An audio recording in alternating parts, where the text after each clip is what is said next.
She got me a birthday present from the Vault Realms. It's really neat. I like the From the Vault series because they really show an accurate history of magic. Like, not like really super divine rares or all of them are overpowered and crazy. I mean, most of them are really strong, but they really show different parts of magic and history and just the way it was played, and I think it's really great, and I think we should really reflect on these cards to kind of, look into the future and see how these other things are go about and how they're built. I just really appreciate this series, so I'm going to unbox this here with you guys, although I did get kind of excited, and I opened the Maze of Ith, so the packaging strip is going to be broken because I had taken that off like 2 minutes previous as we were trying to film this over and over again. But anywho, let's get to unboxing it. Okay, so what do you want me to do? Go right. Hold this camera right here. Okay, hold it right there. Alright, thank you. Alrighty, so let's get started. Alright, slide this on out of here. I mean, I can move the camera because I could see what the camera sees. But this is for purposes of just some viewers. I don't know how they work. Just like in case someone gets like nauseous over it. But anywho, alright guys, this is the dice that comes with it. It's a neat little From the Vault Realms signature mark thing. I don't know. And underneath it, it comes with a full guide of all the cards in it. And you can open these up and take a look. And it will give you a little analysis of each one of the cards in here.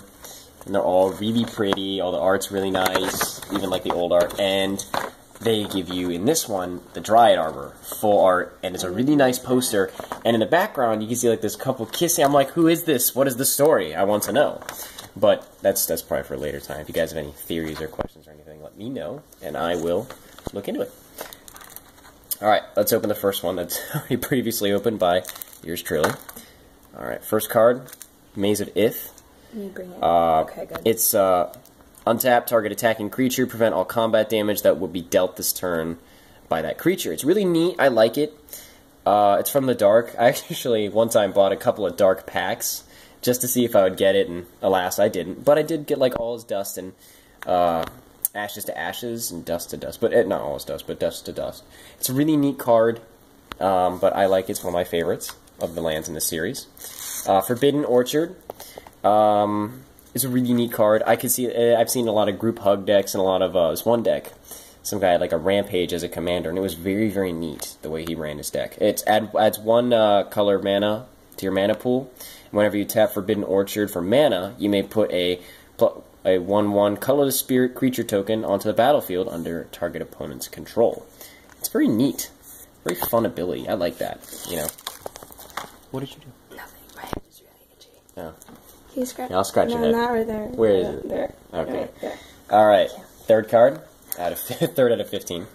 Glacial Chasm. Cumulative upkeep, pay 2 life. Whenever a Glacial Chasm enters the battlefield, sack a land. Creatures you control can't attack, prevent all combat damage that be dealt to you.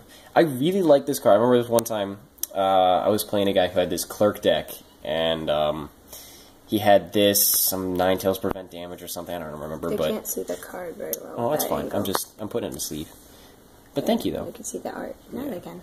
But it's really neat. He had a pretty annoying combo that I just could not get through for the life of me until I milled him out eventually. Where is it itchy again? I got like you. There. Right here? No, stop moving your hand. Oh my gosh. Where? Right there.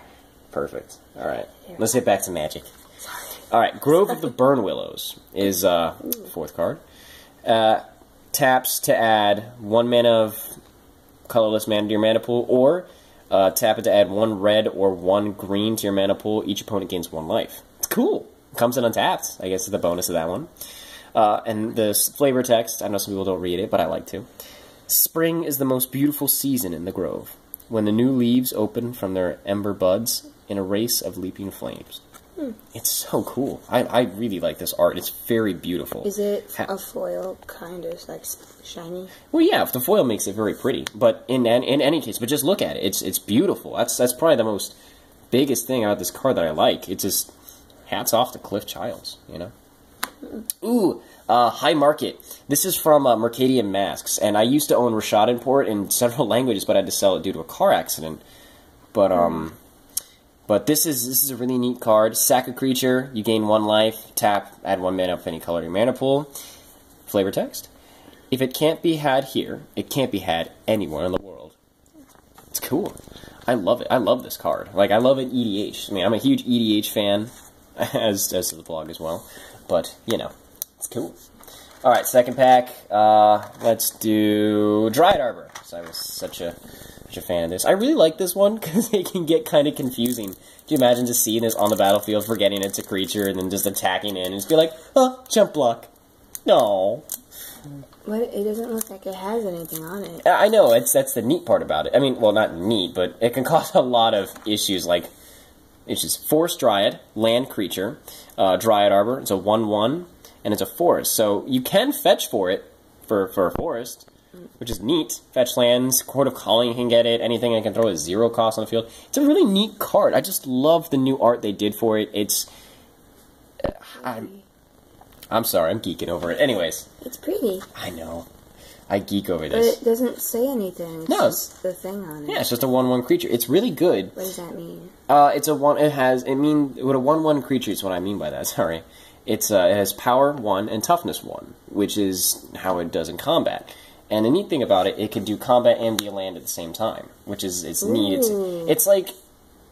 It came out during, like, I believe Time Spiral or one of those. It was a very strange block that had a lot of neat little new mechanics. Alright, Murmuring Bosk is the next land. Tap to add 1 green mana to your mana pool. It is a forest, which is cool. You can also fetch for it. As Murmuring Brook enters the battlefield, you may reveal a Tree Folk card from your hand. If you don't, it enters tapped. And you can add 1 black or 1 white to your mana pool. Murmuring Bosk deals 1 damage to you. It's cool. It's 3 lands. It's like it's got 3 available mana on this 1 forest that you can fetch for, but you just got to reveal a Tree Folk. But I mean, hey, if you're running like a Tree Folk EDH, I mean, I don't know, you do you, buddy. All right, Shivan Gorge. You know, I've never actually came in contact with this card before this, and it's tap for it's a legendary land. It's tap deal. How sparkly it is. The flash is making it look like a rainbow. And it's making me really happy. Oh my. It's a rainbow. Oh my gosh. Look at the rainbow. Yay for marriage. It's a legendary land. Add 1 mana to your mana pool. Tap 2 and a red, and then tap it. Shivering Gorge deals 1 damage to each opponent. Both Forge and Pyre. I think it's a really cool card. I've never played it, never played against it. I've never really seen it come up against me, but I'd like to get an experience with it, you know? I like having neat little stories with each one of these cards. Like Vesuva. Okay, so when I was first getting into Magic, and especially EDH, Vesuva, it's a land card, colorless. It doesn't actually tap for any mana. However, when it enters the battlefield, it may copy any other land on the battlefield. Like, say, for example, I have... It's everywhere you've ever been. Yeah. I guess that's what it means. Yeah, like, say, for example, there was a land like Dryad Arbor on the battlefield. I want Dryad Arbor, or I copy Dryad Arbor, but chances are... You can play in this in a deck called the Dark Depths deck. A Dark Depths is a land that comes with a bunch of counters on it, and when all the counters are gone, you get like this 20/20 bonkers creature. And what you do with Vesuva is it comes into play, and it just, you know, copies that land, has no counters on it, and automatically get this big creature. It's so neat. I love it. You may have it enter the battlefield. It's a copy of enter land, blah, blah, blah, enters tapped.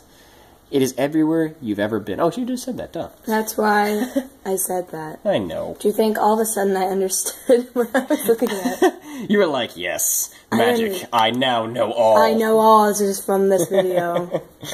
I need to teach you. You've taught me the ways of Magic. I seriously need to teach you how to play EDH. I know you don't. Ugh, we need to build decks. Alright, Windbrisk Heights. Again, another card I've never actually played with, but Hideaway was a neat little mechanic back in Lorwyn, I believe. There were a bunch of Hideaway cards, and what it was, when you enter the battlefield, you looked at the top 4 cards, and then put one underneath this card, and then after, like, you achieve certain goals, you could tap it, pay 1 mana of its, you know, of its color, and then you could just cast that card, and just bam, here it comes. Like, tap, add 1 white to your mana pool, and tap and pay 1 white mana. You may play exile card without paying its mana cost if you attack with 3 or more creatures this turn. Like, I know the other ones, like, if you dealt, like, 7 or more damage, or drew, I think, more cards, but I don't know. It's neat. I like it. Alright, second set done. The final set of cards here. final land set here. I spent so much money on this. I know, these things are expensive. Thank you. You're welcome. I really like these cards. Okay. Better like these cards. All right. Tomb of Yawgmoth. It's the first one here. I really do have an experience with this card. It was the first time I had played an F&M with my Modern deck for Affinity. It's the first time I really dug a ton of money into Magic, and it was a competitive Affinity deck, and I really, really had a huge passion for it. So I went 4-0, got a bunch of packs, and in the M14 set, I got a foil Tomb of Yawgmoth, and it really made my night. It made everything feel wonderful, and it really introduced me to the modern competitive format. So I've been playing competitively then ever since. So I feel like Tomb of Yawgmoth is my real spark of wanting to do that, and it was just kind of a icing on the cake. But anywho, it's a legendary land, Urborg Tomb of Yawgmoth, that in addition to it being a swamp, it's not a swamp, but each land in play is a swamp in addition to its other types. Which is neat because it's better than Blood Moon, which may make every non-basic, all reds. It's like in addition. So if you have creatures with Swamp Walk, you can just mosey on through. Flavor text. Yawgmoth's corpse is a wound in the universe. His foul blood seeps out, infecting the land with his final curse. Lord Windgrace. Well said, Windgrace. It's kind of sad. Well, not really. Yawgmoth is a nasty, nasty piece of work. Well, he was. Thank God he's dead. Dead? Well, I'll tell you the story You'll about that. explain it to me after. Yeah. Ancient Tomb. This is a really powerful card. I know we did a post, I believe it was a little while ago, called the Power 9 of EDH, and this was on it. It's a really neat card. Ancient Tomb taps, adds 2 mana to your mana pool, and it deals 2 damage to you. It's a really, really good card. Even though it does damage you, it gets really, really fast. I love it. And the flavor text, there is no glory to be gained in the kingdom of the dead. Vectomb inscription. Ah, man. Beautiful, beautiful art. I love it when they give him new art. I love it when they revamp the old art, and it's just, it makes me a happy camper. Happy camper. Happy planeswalker. Boju, who shelters all. Legendary land. Boju, who shelters all, enters the battlefield tapped. It's like the sacred tree and like everything.